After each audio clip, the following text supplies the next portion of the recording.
take a life to save your life. My name's JR, and this is Warframe, built to destroy.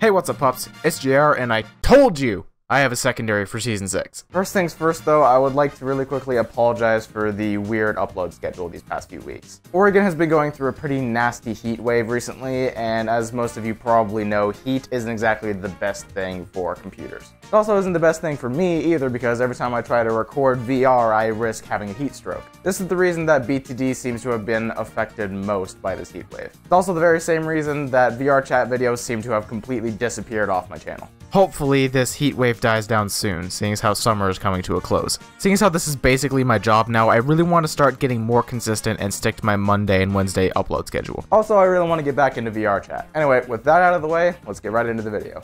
I've always loved Lifesteal in games, being able to sap HP from anyone I damage to keep myself up as well as kill my enemies. So as you can imagine, I run a Lifesteal build in any game that allows me to. And as most of you probably know, there are a few ways to gain Lifesteal or something akin to Lifesteal in Warframe. One way is to use the mod Lifestrike, which adds Lifesteal to all of your channeled melee attacks. However, I don't use Lifestrike because, well, who the fuck actually channels in Warframe? There are so many better ways for you to spend your energy than a slight damage buff on your melee attacks. Like, I don't know, buffing your melee's damage even more with Saren's Toxic Lash or Rhino's Roar, as well as your other attacks and not just your melee. Another way to add Lifesteal is to give your melee healing return, which makes it so if you attack an enemy that has been status procced, you heal a certain amount of health. The amount you heal increasing with how many status procs the enemy is affected by. Usually, I run a status build on most melees anyway because Condition Overload is an amazing mod. But this mod is a rare drop from fucking infested crawlers, and only infested crawlers. And you all know my stance on the infested. So, long story short, I don't have healing return. Both of these mods are very good ways to heal yourself, but I don't channel with melee and I don't have healing return, so I needed to find another way to get my lifesteal fix. Luckily, there's a certain little pistol that helps me do this. Furis.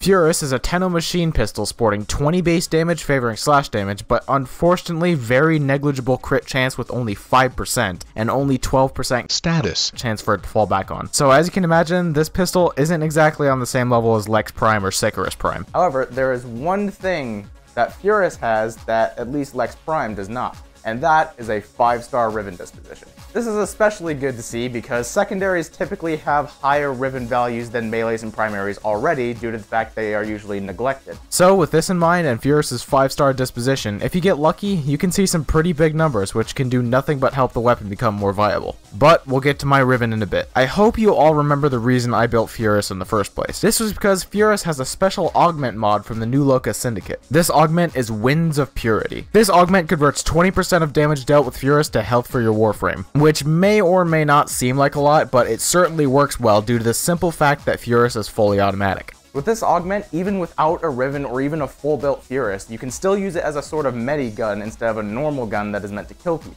This is the way I used my Furis for a long time, because I didn't bother building my Furis for a very long time, so I just used it as a means of healing myself as opposed to another means of damage. With that Riven, however, not only does it excel at healing me, but it can also actually kill enemies rather reliably. However, I didn't bother calculating the DPS of my Furis for the longest time, purely because I just used it as a means of healing myself, so I didn't need to know the damage stats. So as we head over to my build, let's find that out together. I have Furis Vizinock, Primed Heated Charge, Hornet Strike, Convulsion, Deep Freeze, Lethal Torrent, and Barrel Diffusion, increasing my overall damage and adding radiation and cold damage to the mix. As you can see, I ignored both a status and a crit build, and made my Furis have the highest pre-crit damage stats I could, with Lethal Torrent increasing my fire rate. After all that, of course, I have Winds of Purity, healing me for 20% of my damage dealt. With this build, and my Riven specifically, Furis gets up to 1,653 average overall damage and 26,463 average DPS.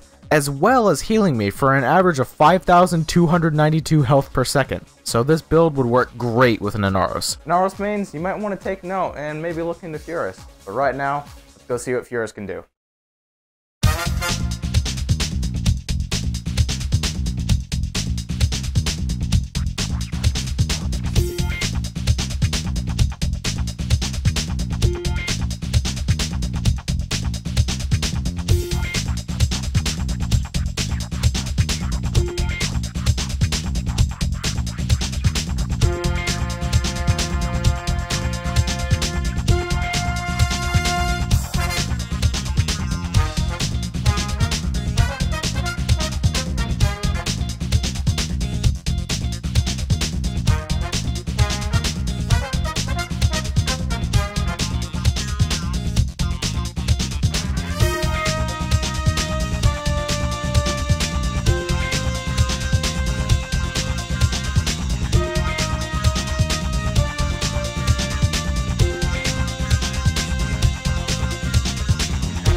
That's going to wrap up this episode of Built to Destroy. If you enjoyed this video, consider dropping a like, and make sure to hit that subscribe button to become a pup if you haven't already. Also, if you want to support me and the channel, consider becoming a patron for as little as $1 a month. My name's JR, and I'll see you guys in the next one.